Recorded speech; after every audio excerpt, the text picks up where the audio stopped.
You might notice something a little bit weird about this video, and it should be pretty obvious what it is. This website is not in English, and this is an English-speaking channel. So what we're going to be looking at today is one of the weirdest cards that I've ever seen. One of the cards that you described as one of the worst cards, one of you guys in the comments described as one of the worst cards ever, and that's the Platinum card American Express from Mexico.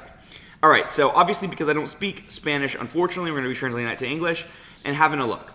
So for reference, about 1 Mexican peso is about 5 cents or so. So we're going to be using that as a base to be comparing this. Again, they recommend you have, before you apply, about 100,000. Actually, I'll just type that in. 100,000 Mexican pesos per month coming in. So that's about 60, 70,000 American dollars per year to have this. All right.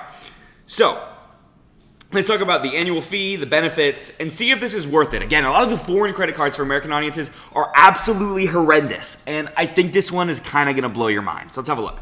All right. So first of all, welcome offer. Now, a lot of people, again, know about how repressed the welcome offers are in foreign countries. Here, they're going to give you about $1,500 in gift cards, which is actually very good. So welcome bonus gets a massive plus. Now, again, Amazon Mexico gift card, is that like necessarily cash value? No, but I think it's pretty close, right? Because you can buy name brand products and sell them. So that's about, again, $1,500. So that's totally, like, that's good, right? That's a great sign-up bonus. It's better than most of the Amex Platinum Card US sign-up bonuses if you're just redeeming out to Charles Schwab. So, yeah, it's decent. You know, even the $150K offer, right? Let's say if you're redeeming out to cash, that's better. Now, would you do that in practice? No, but it's still the same point. All right, cool. Here's the weird part. The annual fee, and this is insane, is $1,300 US dollars plus VAT. And VAT in Mexico is not cheap. Not cheap at all. So what you're looking at here, you're looking at a card that's going to cost you around $1,500 US dollars when you include taxes.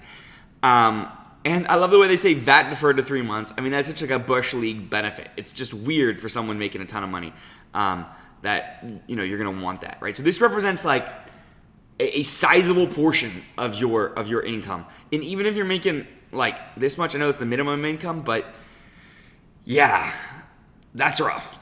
Okay, so let's look at the benefits, right? So this is there's no card in America other than the Centurion card that commands this high of a fee, right? And, you know, this should be an absolute barn burner. This should have double the benefits of the US Platinum card. So let's just look at the benefits, see what the US does and doesn't have. I'll go back to these in a second. Centurion Lounge, good benefit had by the US. MR points obviously is, you know, it's not really a benefit. It's just one of the reasons you get the card. International Airline Program, again, is another benefit you have in the U.S. I'm not sure if that's different here. Fine Hotels and Resorts is the same benefit. Priority Pass, of course, same benefit. This is a decent benefit. Remember, we're trying to make up, we're calling that $1,500 US dollars, which I think is fair. We're trying to make up about 27,000 pesos in value, right? Probably more, let's say 30,000, right? Because we're, you know, pricing obviously these things lower than the cash value. So this is about maybe a fifth of your annual fee back, you know, or let's say a sixth of your annual fee back, just right there.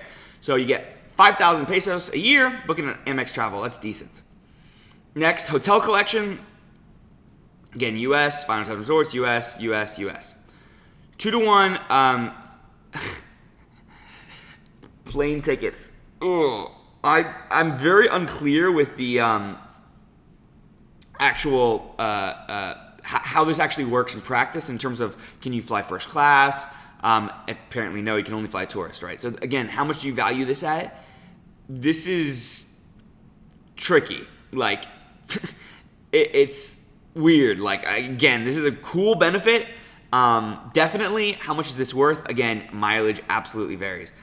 Full menu for complimentary at the Centurion Lounges in Mexico and Monterrey. I'd be very interested to see how this works normally, of course, because you like that's not normal that you have to pay for stuff once you get into the Amex lounges. Again, entertainment purchases. This is actually, again, probably worth it's just cash value because most people do that. This is worth almost certainly very, very little because it's only specific restaurants, from my understanding. So you're looking at, again, nothing there. Google Pay, Apple Pay, those aren't really things. This is, again, a nothing benefit. All right. We're going to look at all these insurances are all the same. Again, protect any item over 50, again, in its entirety with, again, not a huge benefit there either. And, yeah, that's it. Let's just say you value everything at its full value, right? Excluding this, obviously, because it's not really valued. You got 4,000, 12,000, 17,500. Nowhere close to the annual fee. So then what are you paying for? I guess the card, this benefit. How much is that worth? 10,000? Probably not. So, yeah. This is rough, dude. This is rough. And if you notice, a really weird thing is they haven't discussed bonus multipliers. And that's because from my understanding, there are no multipliers. And the transfer partners for the Amex MR points are also, that's my account, are also, I don't want to log in there, are also a lot worse in Mexico, and the ratios, so even that's not a service. So what the hell are you paying for here? I honestly have no idea. And honestly, it doesn't look good.